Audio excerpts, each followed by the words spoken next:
मैं देश नहीं मिटने दूंगा। पहले मैं आपको वो तस्वीर दिखाना चाहती हूँ जिसे देखकर आपकी रूह कांप उठेगी। ये जो तस्वीर इस वक्त आप देखेंगे लखनऊ के भैंसा कुंड की तस्वीर है, जहां चिताओं के जलने के बाद दिखा रही है कि लखनऊ में हालात ठीक नहीं है। मैं देश नहीं रुकने दूंगा, मैं देश नहीं झुकने दूंगा। डॉक्टर चिल्लाते रहिए, कोई डॉक्टर नहीं आया, कोई डॉक्टर नहीं आया। मेरा वचन है भारत माँ को, तेरा शीश झुकने नहीं दूंगा। COVID-19 is spreading faster in India than anywhere else in the world, including the US and Brazil.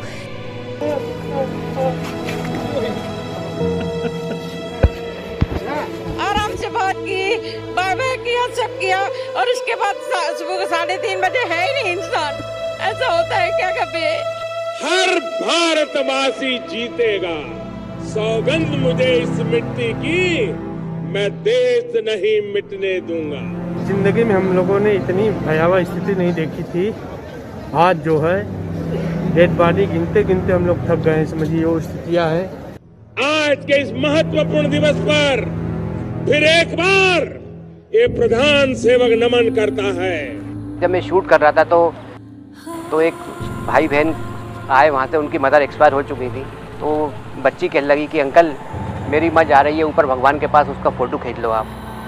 वो दृश्य ऐसा था, उनकी आवाज़ सुन के मैं रात भर सो नहीं पाया और यही लगा कि ईश्वर अब जल्दी ख़त्म करो इसको, दया करो पृथ्वी पर।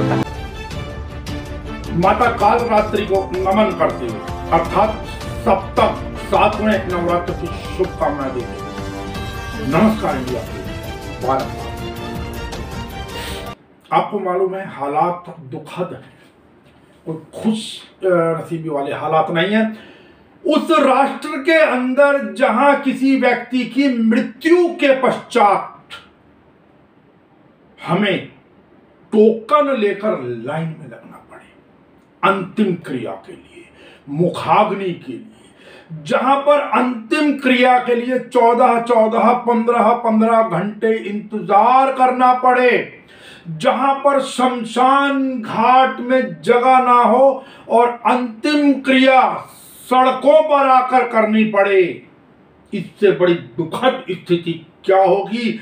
और उससे भी बड़ी बात कि जब उस देश के, जिस देश में यह घटना घट रही हो, उसके राजा को, उसके राष्ट्राध्यक्ष को, उसके प्रधानमंत्री को व्यवस्थाओं पर नजर रखनी चाहिए, मैनेजमेंट संभालना चाहिए, अंदर से पीड़ित होना चाहिए, भाव विह्वल होना चाहिए।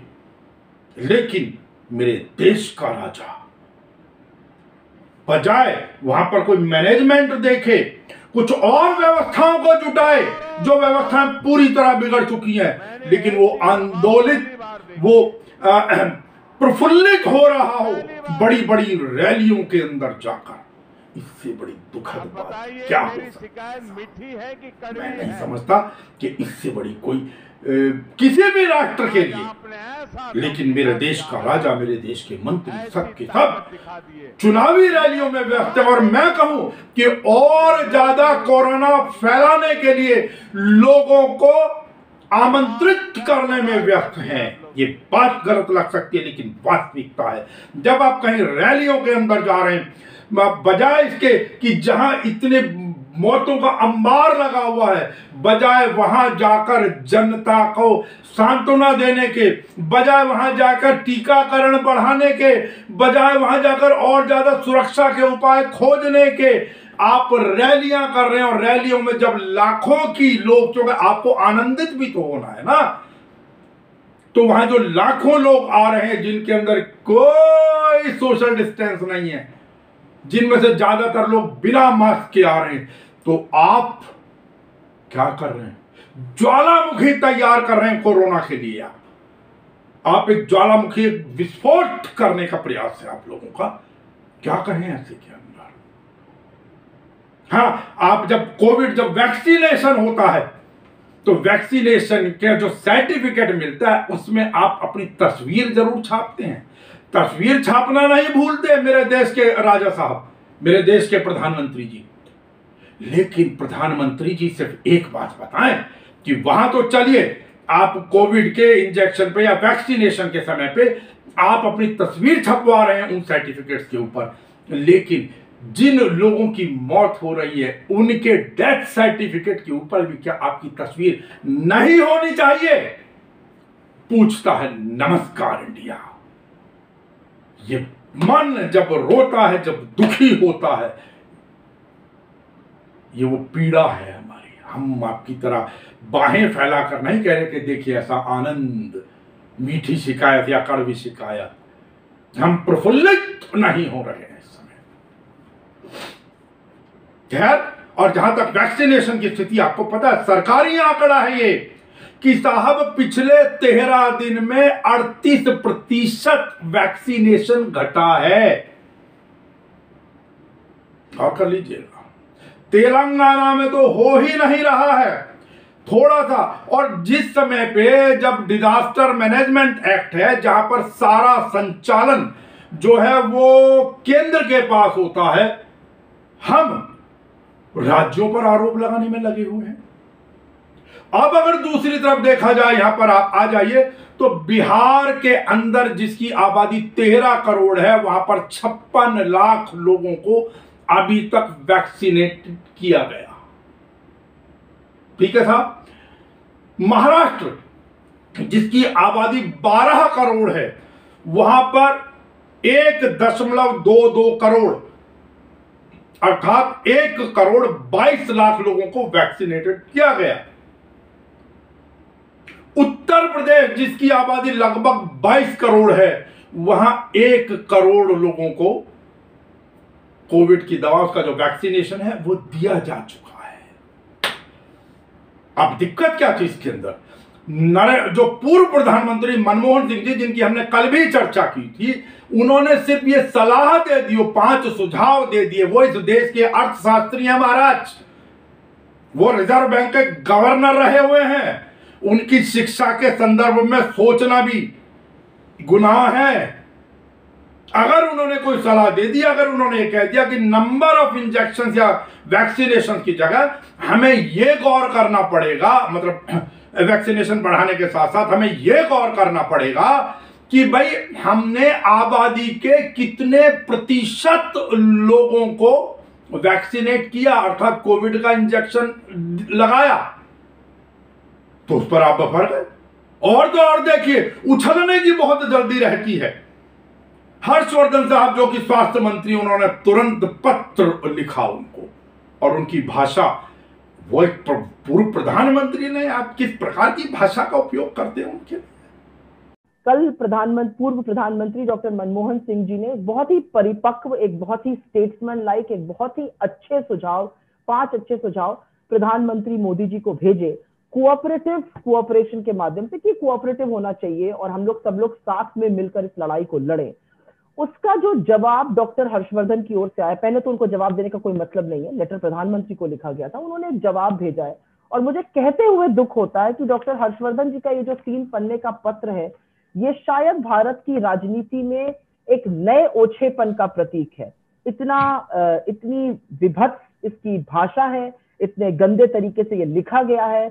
जहां पर कोऑपरेशन की बात थी, स्पिरिट थी, उसमें नेम कॉलिंग है, उसमें सिर्फ दोषारोपण है। और कहीं मुझे लगता है कि इनकी राजनीतिक अरिपक्वता और उदासीनता जो लोगों के प्रति है, उसकी सीधे सीधे निशानी है। हाँ, मैं एक जानकारी जरूर दे दूं जो अभी अभी मेरे पास आ रही है। वो ये है कि क्योंकि आपको मालूम है राहुल गांधी ने चुनावी रैलियां करने से मना कर दिया, ममता बनर्जी ने भी प्रचार को बहुत सीमित कर दिया। अब आज जेपी नड्डा जी जो हैं, उनके अनुसार ये है कि अब भारतीय जनता पार्टी की रैलियों में भी 500 से अधिक लोग नहीं होंगे। बहुत खुशी की बात है, लेकिन कितनी देर से आए, वो कहते हैं ना, बहुत देर की मेहरबान आते आते। अब 1 हफ्ते का चुनाव प्रचार कुल रह गया, अब आपको याद आई। पर चलिए, कोई बात नहीं, कहते हैं देर आयत दुरुस्त आयत, शायद कुछ तो लाभ होगा। उसके अंदर भी जो लोग रैलियों में बैठेंगे, मैदान में रैलियों में, वो लोगों को एक सोशल डिस्टेंसिंग के पालन कराते हुए बैठाया जाएगा, और सारी कोविड की जो भी औपचारिकता है उनको पूर्ण कराते हुए बैठाया जाएगा। हाँ, भारतीय जनता पार्टी ने 6 करोड़ वहां पर बंगाल में 6 करोड़ मास्क और सैनिटाइजर बांटने का निर्णय भी लिया है उन्होंने। अच्छी बात है, ठीक है, वो एक अलग विषय होता है कि भाई वो उसके अंदर नेचुरली अपना प्रचार प्रसार करेंगे, उससे कोई किसी को गुरेज नहीं है। लेकिन मैं फिर कहता हूं, प्रधानमंत्री महोदय को जिस प्रकार जो उनकी ड्यूटी थी, जो उन्हें अपने कर्तव्य का निर्वहन करना चाहिए था, वो नहीं किया है। अब जरूर है कि उन्होंने कुछ फार्मास्यूटिकल कंपनी के लोगों से या उनके मालिक जो भी हैं उन लोगों से वार्ता की है इंटरनेट के थ्रू, वर्चुअल मीटिंग के थ्रू। अब ये भी कयास लगाए जा रहे हैं कि कहीं ऐसा तो नहीं कि कल प्रधानमंत्री 10 बजे आए या 11 बजे तक आए और आकर वही जिस प्रकार उनको अचानक घोषणाएं करने की आदत है, कहीं देश के अंदर लॉकडाउन की घोषणा ना कर दें। ये भी कुछ लोगों को एक अंदर ही अंदर गम खाया जा रहा है। और यही कारण है कि जो प्रवासी मजदूर तबका है, जो और जगहों से महानगरों के अंदर आया हुआ है, विशेष रूप से पूर्वी उत्तर प्रदेश, बिहार आदि जगहों से, जो दिल्ली आया हुआ है, जो मुंबई गया हुआ है या कहीं और बड़े शहरों में, अब वो लोग बड़े बेचैन हो रहे हैं, वापस लौटने के लिए उत्सुक हैं वो लोग बुरी तरीके से। बड़ी बड़ी लाइनों में वो कल भी बैठे रहे दिल्ली के कश्मीरी गेट बस अड्डे और अलग अलग जगहों की जो तस्वीरें आ रही थी। लेकिन अगर इसी कड़ी में थोड़ी सी और एक चर्चा कर दूं, जब लॉकडाउन की चर्चा ही चली है, तो इलाहाबाद हाई कोर्ट ने आज एक निर्णय पास किया। उसके अनुसार उन्होंने उत्तर प्रदेश सरकार को 5 शहरों, मैं समझता हूं लखनऊ, वाराणसी, प्रयाग, कानपुर और गोरखपुर, इन 5 शहरों में लॉकडाउन लगाने का आदेश जारी किया। लेकिन अब उससे आगे देखिए, योगी आदित्यनाथ जी ने उन हाई कोर्ट के उच्च न्यायालय के इस आदेश को मानने से इनकार कर दिया। अब कोई नहीं उछलेगा, कोई राजनीतिक दल नहीं उछलेगा, कोई बड़े बड़े मीडिया चैनल सब कुछ नहीं बोलेंगे। पहले भी वो कर चुके हैं, आपको मालूम है, डॉक्टर कफील वाले मैटर के अंदर, या वो जो सीए को लेकर धरने प्रदर्शन थे, हाई कोर्ट ने क्या निर्णय दिया, लेकिन उन्होंने फिर दूसरे तरीके से आगे उनकी सबकी तस्वीरें लगवाई कि अभी इनसे जुर्माना वसूलना है। लेकिन अब खैर सीधा सीधा, हालांकि उन्होंने कारण दिया कि भाई जीवन अभी संपूर्ण लॉकडाउन नहीं लगाया जा सकता, क्योंकि लॉकडाउन से गरीबों की रोजी पर असर पड़ता है। मानवता वाला पक्ष माना जा सकता है, इसमें कोई दो राय नहीं है। लेकिन आप देखना कि अगर आप हाई कोर्ट के आदेश की अवहेलना करते हैं तो उसके बाद क्या हाहाकार मचता है, और मचता भी है या नहीं है कुछ कह नहीं सकते हैं। उन्होंने सीधा कहा भाई जीवन बचाने के लिए गरीबों की आजीविका भी बचाना आवश्यक है। उन्होंने एक संदेश देने की कोशिश की है कि भाई एकदम से सब लोग, पहले जैसे पिछली बार लॉकडाउन लगा था, मोदी जी ने अचानक घोषणा कर दी और लोगों में जिस प्रकार अफरा तफरी मची थी वो ना मचे। खैर देखते हैं इसका आगे परिणाम क्या होता और क्या नहीं होता। मैं लेकिन इसमें साथ साथ एक जानकारी और दे दूं दिल्ली के संदर्भ में, कि दिल्ली में दिल्ली सरकार ने सभी सरकारी सहायता प्राप्त और निजी स्कूलों को कल से बंद करने अर्थात ग्रीष्मकालीन अवकाश घोषित कर दिया है। जो समर वेकेशन होती थी हमारे समय में पूरे 2 महीने की हुआ करती थी, 15 मई से और 15 जुलाई तक हुआ करती थी। फिर बाद में घट गई, अब 11 मई से 30 जून तक होती थी बच्चों की छुट्टी। लेकिन अब ये समर वेकेशन अब से लेकर और 9 जून तक के लिए घोषित कर दी गई। सभी स्कूल बंद होंगे। केजी से लेकर 9वीं क्लास तक की ऑनलाइन क्लासेस भी रद्द कर दी गई हैं, गौर कीजिएगा। उससे ऊपर की क्लासेस 11वीं 12वीं के लिए अभी ऐसा आदेश हमारी जानकारी के अंदर नहीं आया है। और एक जानकारी अब और आ रही है, थोड़ा सा सुखद हो सकता है, कि 1 मई से 18 वर्ष से ऊपर के सभी लोगों को कोविड की दवा अर्थात जो इंजेक्शन या वैक्सीनेट किया जाएगा या किया जा सकता है। अब आपको ये इंजेक्शन जो होंगे वो ओपन मार्केट से भी मिल जाएंगे। कुछ शर्तें हैं, उन शर्तों के अनुसार। लेकिन ये अच्छा निर्णय है, अच्छा फैसला है। बेहतर होता कि ये फैसले अगर पहले ले लिए जाते तो मेरे ख्याल से ज़्यादा अच्छा था। लेकिन एक दुखद चीज़ और है कि डॉक्टरों को, जो डॉक्टर्स हैं, जो जीवन रक्षक हैं, जो सबसे आगे हैं इस समय हैं, उन लोगों को हेल्थ इंश्योरेंस का जो लाभ था उनको किसी भी दुर्घटना की स्थिति में अर्थात कोविड से संबंधित, उस लाभ से वंचित कर दिया गया, अर्थात उनको निकाल दिया गया। ये एक बड़ी दुखद सी और अजीब सी खबर कम से कम हमें लग रही है। या मैं एक चीज और स्पष्ट करता चलूं कि हमने भी जैसे जब हमारा नया संवत आया था 2078 और सभी जिन लोगों जो भी धर्माचार्य लोग थे उनके अनुसार इसको आनंद नाम दिया गया था विक्रमी संवत 2078 को। लेकिन अब देवेंद्र कुमार मिश्र MA हैं संस्कृत के अंदर और PhD किए हुए हैं लाल बहादुर संस्कृत विद्यापीठ के अंदर, आप एसोसिएट प्रोफेसर हैं और भी कई उनकी डिग्रीज हैं। उन्होंने और कुछ अनेकों ज्योतिषविदों ने ये घोषणा की है, इसका स्पष्टीकरण देने का प्रयास किया है और खुशी की बात है कि इसके लिए नमस्कार इंडिया को चुना। उन्होंने नमस्कार इंडिया से भी निवेदन किया कि हम अपने माध्यम से इस जानकारी को पहुंचाएं कि नहीं, इस संवत विक्रमी संवत 2078 का नाम आनंद नहीं है। वो 2077 में जो भी उन्होंने ग्रह नक्षत्र की बात उन्होंने बताया तो अनुसार समाप्त हो चुका, उसी के अंदर था। इसका नाम राक्षस है इस विक्रमी संवत 2078 का, और राक्षस की तरह ये व्यवहार कर रहा है। अपने गुण जो है अपने आदतों अनुसार ये सारे की सारी चीजें दिखा भी रहा है। जब से विक्रमी संवत 2078 आया और महामारी ने किस प्रकार रूप अपना दिखाया, बल्कि विकराल रूप एक दिखाया है। खैर सुन ले।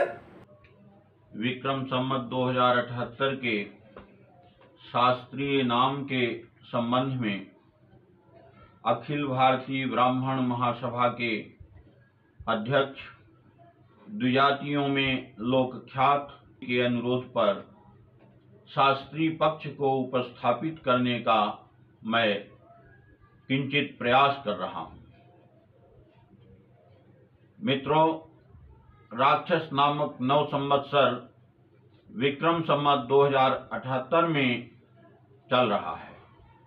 नव विक्रमी संवत 2078 के आरंभ में गुरुमान से शिव विंशति के अंतर्गत दशम युग का तृतीय आनंद नामक 48वां संवत्सर व्यतीत हो चुका है तथा दशम युग का चतुर्थ राक्षस नामक 49वां संवत्सर विद्यमान है।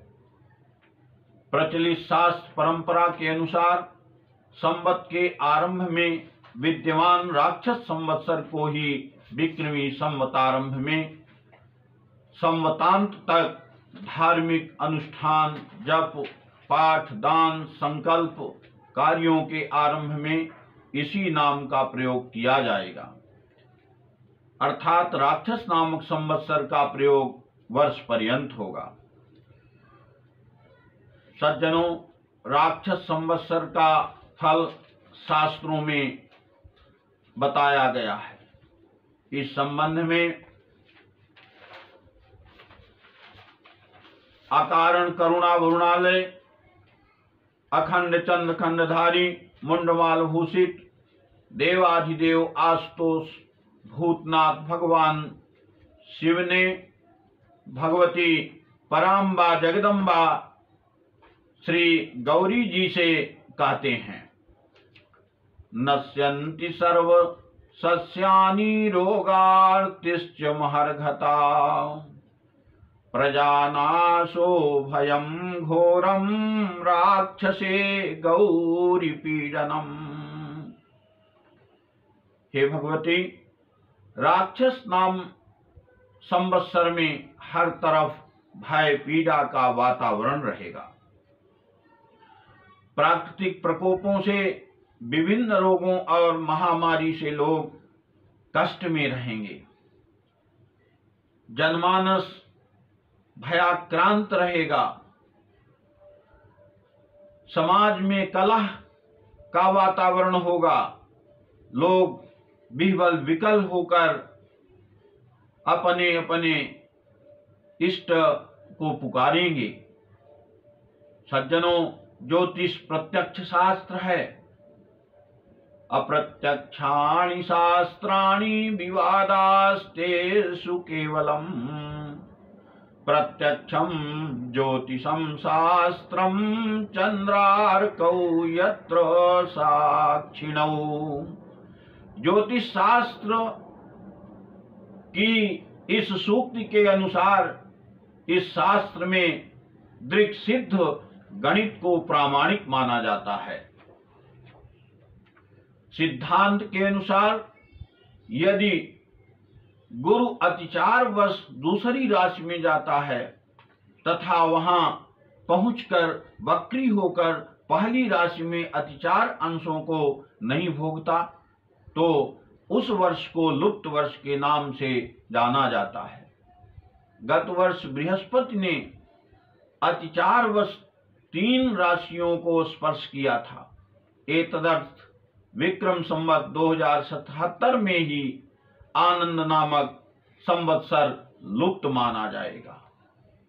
इस प्रकार स्थूल और सूक्ष्म दोनों मान से गुरु संचारवश विक्रम संवत 2078 में राक्षस नाम संवत्सर होगा। तदनुसार राक्षस संवत्सर का फलादेश भी घटित हो रहा है। अधिकांश प्रतिष्ठित पंचांग कारों ने निर्विवाद राक्षस संवत्सर का ही उल्लेख किया है। उसका फल भी घट रहा है। जय हिंद, जय भारत, जय भारती। अभी भी बहुत सारे अखाड़े जिन्होंने स्पष्ट मना कर दिया कि हम कुंभ को पूरा कराकर ही बाकी के सारे स्नानों को की पूर्णता के बाद ही जाएंगे। यद्यपि कोविड से संबंधित जितने भी नियम है उन सबको मानेंगे। और उन्होंने ये भी कहा कि भाई प्रधानमंत्री जी बेहतर होता हम लोगों से भी बात कर लेते। उन्होंने खाली जूना अखाड़े के अवधेशानंद गिरी महाराज से बात कर ली और वहां से इत्तीश्री कर ली। पर चलिए कोई बात नहीं, प्रधानमंत्री जी को और भी बहुत काम है। प्रधानमंत्री जी को सुबह निवेदन करना होता संतों से कि भाई कुंभ को आप अपना समाप्ति की घोषणा करें। उनको जाकर फिर रैलियां भी अटेंड करनी होती हैं। लोगों को संबोधित करते हुए अपने मन को प्रफुल्लित भी करना है, लोगों को भीड़ देख के आनंदित भी होना है। और फिर रात में आकर फिर से उन्होंने वर्चुअल मीटिंग्स करनी है स्वास्थ्य को देके। उन्हें फार्मास्यूटिकल कंपनी के मालिकों को और डॉक्टर्स को उन्हें मंत्र भी देना है कि कैसे कोविड से बचा जाए। आजकल मंत्र दिया जाता है, इसी प्रकार की भाषाओं का प्रयोग किया जाता है अखबारों के अंदर। चलिए हमारा निवेदन है कि आप अपने स्वास्थ्य का ध्यान रखें। बाहर अब चूंकि अब इस समय आज अब से कुछ ही देर के अंदर दिल्ली के अंदर तो कम से कम लॉकडाउन, फुल लॉकडाउन सोमवार सुबह तक के लिए शुरू हो गया है। अब वहां भी कई चीजें समझ नहीं आता, कई चीजें समस्या बने। आपने सब चीजें बंद कर दिया, रेस्टोरेंट बंद कर दिया, फलाना बंद कर दिया, स्पा बंद कर दिया, जिम बंद कर दिया, ठीक है। हालांकि जरूरी सामान की चीजें तो बातें अवश्य जरूर खुली रहेंगी दुकानें, लेकिन आपने सिनेमा हॉल को 30% कैपेसिटी के साथ खोलने की अनुमति दे रखी है। अगर 30% के साथ सिनेमा हॉल खोल सकते हैं तो 30% की कैपेसिटी के साथ रेस्टोरेंट क्यों नहीं खोल सकते, स्पा क्यों नहीं खोल सकते? ये तो अब यही माने। हाँ, लेकिन इतना जरूर हुआ कि साहब जैसे लॉकडाउन की घोषणा, जैसे आज दिन में दोपहर के समय केजरीवाल साहब ने एलजी से बात करके मुलाकात करके और इसकी घोषणा की, उसके बाद शराब के ठेकों पर बेइंतहा भीड़ उमड़ गई। तो कलयुग है साहब, पता नहीं कब मधुपान से और मद्यपान में तब्दील हो गया, समझ से बाहर है। एक और वीडियो जिसके बारे में आज बहुत ज्यादा चर्चा में रहा कि एक कपल, एक जोड़ा जो था पति पत्नी का, कार में जा रहा था बिना मास्क के कल दिल्ली के अंदर। वहां रोका पुलिस वालों, उन्होंने बहुत ज्यादा अभद्रता की, कुछ अजीबोगरीब शब्दों का भी प्रयोग किया। कहा जा रहा है कि जो महिला है ये यूपीएससी मेन क्लियर कर चुकी है, मैं नहीं जानता कर चुकी है नहीं, लेकिन जिस प्रकार की चर्चा है। चलो। अरे मैडम गाड़ी तो रोक लो। गाड़ी क्यों रोकूं? जब मुझे जल्दी जाना है तो जाना है। मास्क नहीं लगा रखना दोनों तो ने। नहीं लगा रखा है, ये मेरी बंद गाड़ी में कौन सा? अरे मियाँ बीवी भाई, मियाँ बीवी को हम लोग थोड़ी कह रहे हैं। गाड़ी में प्रॉब्लम कौन सी हो रही है? अपनी बेइज्जती बिना बात करवा रहे हो। अगर मैं सीधी पड़ी और पब्लिक सीधी पड़ गई ना तो तुम और तुम्हारा मुख्यमंत्री या तुम्हारा प्रधानमंत्री सारे चने बेचते फिरेंगे औकात में। चला का प्रोग्राम चला रखा बिना बात की, शर्म नहीं आती तुम लोगों को? मास्टर रुक रहा कुछ, मास्टर रुक रहा कुछ। अभी मैं इसको किस करूंगी तो क्या कर लोगे तुम? बाद में खैर जो पुरुष थे, जो पतिदेव थे, उनको तो कल ही गिरफ्तार कर लिया गया और इन महिला महोदया को आज गिरफ्तार कर लिया गया। उनके विरुद्ध अनेकों धाराओं के अंदर केस पंजीकृत कर दिया गया है। अब रखे अपने स्वास्थ्य का ध्यान। कल 8वां नवरात्र, माता महागौरी, उनको अग्रिम रूप से नमन। अपने स्वास्थ्य का ध्यान रखें। बाहर अब क्योंकि कर्फ्यू है तो बाहर ना ही निकला जाए। मास्क जरूर लगाएं अगर किन्हीं कारणों से निकलना भी पड़े। रमजान मुबारक हो और नवरात्र की भी शुभकामनाएं। नमस्कार।